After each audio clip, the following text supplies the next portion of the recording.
அண்மை செய்தி. புதுச்சேரியில் சிறுமி பலாத்காரம் செய்யப்பட்டு கொலை செய்யப்பட்ட வழக்கில் மத்திய அரசின் கட்டுப்பாட்டில் இருக்கக்கூடிய ஜிப்மர் மருத்துவமனையில் சிறுமியின் உடற்கூறு ஆய்வானது தற்போது முடிவு பெற்றிருப்பதாக தகவல் ஒன்று கிடைத்திருக்கிறது. பற்றிய மேலும் விவரங்களை செய்தியாளர் எழில் வழங்கிட. வணக்கம் எழில், இந்த உடற்கூறு ஆய்வின் முடிவானது எப்போது வெளியிடப்பட இருக்கிறது? சிறுமியின் உடற்கூறு ஆய்வு இன்று காலை 11:30 மணி அளவில் ஜிப்மர் மருத்துவமனையில் உள்ள பிரேத பரிசோதனை கூடத்தில் நடைபெற்று வந்தது. இதனிடையே சற்று முன்பாக இந்த பிரேத பரிசோதனையானது முழுமையாக நிறைவடைந்தது. தற்பொழுது இந்த பிரேத பரிசோதனை முடிவடைந்த நிலையில் அதாவது தாசில்தார் பிருத்திவி தலைமையில் தான் இந்த பிரேத பரிசோதனையானது நடைபெற்றது. தற்போது இந்த பிரேத பரிசோதனை முடிவற்ற நிலையில் தாசில்தார் பிருத்திவி, காவல்துறை உயரதிகாரிகள் உள்ளிட்டோர் தற்போது இந்த பிரேத பரிசோதனை ஆய்வு முடித்த பிறகு வெளியே வந்துள்ளனர். கிட்டத்தட்ட ஒரு மணி நேரத்தில் இந்த பிரேத பரிசோதனையின் அறிக்கை வருவதற்கான வாய்ப்பு உள்ளதாக தகவல் வெளியாகி உள்ளது. இந்த பிரேத பரிசோதனையின் அறிக்கை வந்த பிறகு சிறுமி பாலியல் ரீதியான வன்கொடுமை செய்யப்பட்டவா அல்லது வேறு ஏதேனும் காரணத்திற்காக சிறுமி உயிரிழந்தாரா என்பது குறித்து தெரிய வரும். தற்போது இந்த சிறுமியின் உடலை வாங்க மாட்டோம் என தெரிவித்து தொடர்ச்சியாக அவரது உறவினர்கள் இந்த பிரேத பரிசோதனை கூடம் முன்பு ஒன்று கூடி தங்களது எதிர்ப்பை தெரிவித்து வருகின்றனர். முதலமைச்சர் நேரடியாக தங்களை சந்தித்து ஆறுதல் கூறி இருக்க வேண்டும்.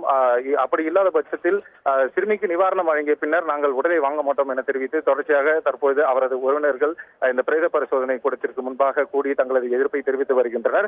இருந்த பொழுதிலும் காலை 11:30 மணி அளவில் தொடங்கிய இந்த பிரேத பரிசோதனையானது தற்பொழுது நிறைவுற்றது குறிப்பிடத்தக்கது.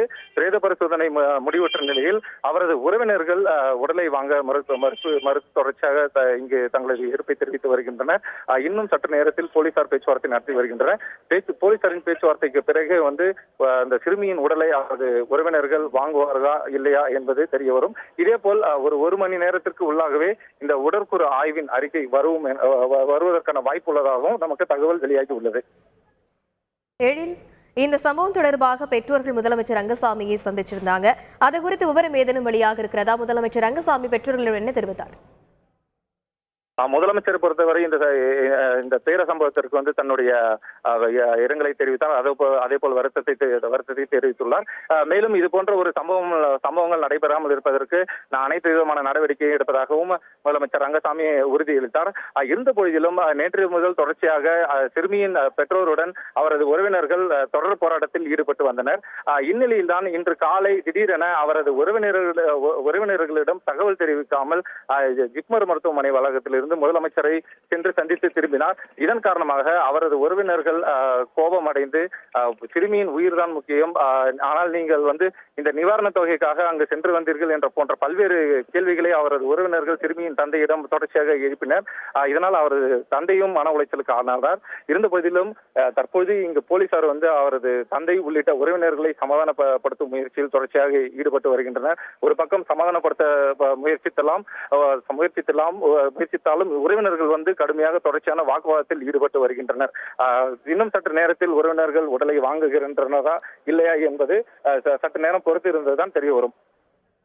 புதுச்சேரியில பல்வேறு இடத்துல போராட்டமானது தொடர்ந்து நடைபெற்ற வண்ணமாக இருக்கிறது. இன்னும் அது தொடர்ந்து வருகிறதா? அது குறித்து வரீங்க? நிச்சயமாக நேற்று மாலை முதலே இந்த போராட்டமானது தொடர்ச்சியான பல்வேறு பகுதிகளில் நடைபெற்று வந்த நிலையில் இன்று காலையும் அது தொடர்கதியாக நடைபெற்று வந்து கொண்டிருந்தது. தற்போது கூட புதுச்சேரியின் பிரதான சந்திப்பான இந்திரா காந்தி சதுக்கத்தில் பல்வேறு மாணவர்கள் அமைப்பினர் போராட்டத்தை முன்னெடுத்து நடத்தி வருகின்றனர். அதாவது தொடர்ச்சியாக நேற்று மாலை முதல் தற்பொழுது வரை போராட்டத்தில் ஈடுபட்டுள்ள மாணவர்கள், சமூக அமைப்பினர், அரசியல் கட்சியினர் உள்ளிட்ட பல்வேறு தரப்பினரும் இந்த கொலை குற்றவாளிகளுக்கு கடுமையான தண்டனை கொடுக்க வேண்டும் என்பதே அனைவரின் ஒரு கோரிக்கையாகவும் உள்ளது. தற்போது அந்த உயிரிழந்த சிறுமியின் உறவினர்கள் கூட அதே கோரிக்கையை தான் முன்வைக்கின்றனர். அதாவது சிறுமியை கற்பழித்த குற்றவாளிகளுக்கு கடுமையான உச்சபட்ச தண்டனையை வழங்க வேண்டும் என்ற ஒரு கோரிக்கையை தொடர்ச்சியாக அவர்கள் முன்வைத்து மருத்துவமனை முன்பு வாக்குவாதத்தில் காவல்துறையினரிடம் ஈடுபட்டு வருகின்றனர். விரிவான விவரங்களுக்கு நன்றி எழில்குமார்.